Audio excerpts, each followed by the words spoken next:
Hi guys, welcome back to my channel. If you're new here, my name is Arianne and I love all things DIY and craft.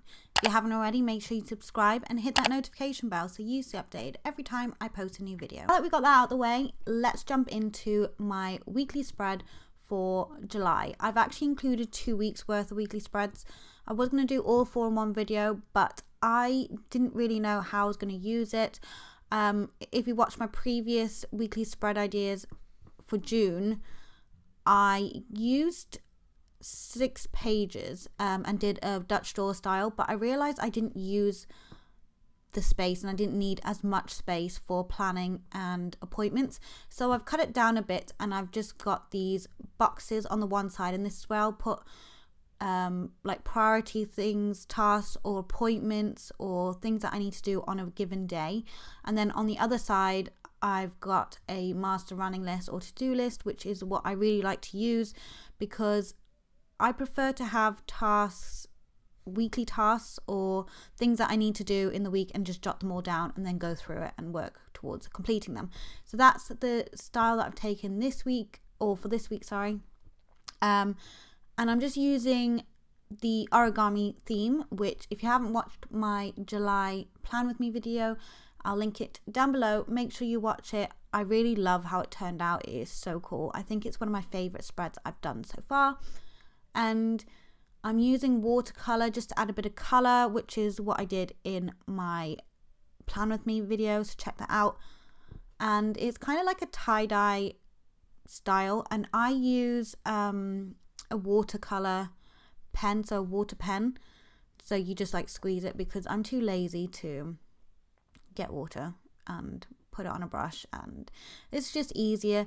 But there is a problem when you put too much water in, and also the colors can get a bit muddy because you don't have water to clean the brush out with, so that is a problem. But I've got 3, so you just swap them out and wipe them on your hand or whatever.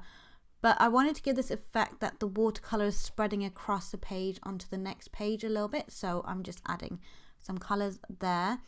And then at the top corner I did this, and I tried to dilute the color because I just felt that it was too vibrant and ended up putting way too much water. And I bought a new book. This is the Lemomi. I don't know how to pronounce it, but I'll link it down below. Because it's meant to have a thicker paper, I did use the Luxturn book before, which is the staple for bullet journals, and I love that book, but I did have an issue with bleed through, so I wanted something thicker, and this was meant to be 250 GSM paper, but I still have bleed through, so I'm not really sure. Like you can see here, it doesn't react very well to watercolor, whereas I felt like my Luxturn book was better in holding all the water. So I don't know, I think I might buy the Archer and Olive bullet journal because I know a lot of other bullet journalers use that book, and do a review of the 3 best. So I'll do the Luxturn, the Leomi, and the Archer and Olive books. So let me know down below if you want me to do that. But on the next weekly spread, I'm doing a similar idea where I have a running list on the one side, or master to-do list, and then I have a small section for appointments and urgent things for that day or deadlines. And again, using the origami style, so this is just a fox, which I have used before in my origami plan with me for July video. Again, check it out if you haven't already, because I really like that video. I think it looks really cool. Anyway, and so I'm just doing a fox, and then on the background doing this watercolor effect. I did put way too much water on this, and it started to break away the paper, so I was very nervous that I was going to go through it. And just make sure that the paper is very dry before adding pen, because it will go straight through otherwise.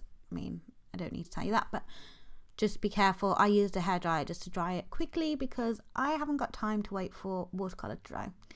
But I like the way it turned out now that it's dry. When I was applying the color, I was really worried that it was going to be too bright, but it looks great now. And then I'm just adding in the days of the week, and I just merged Saturday and Sunday together, and then just adding these borders so that you know where the days start. And then on the other side, I'm just writing running list. This is with the Tombro Fidinuski pen, which I love. It's brand new and it is perfect.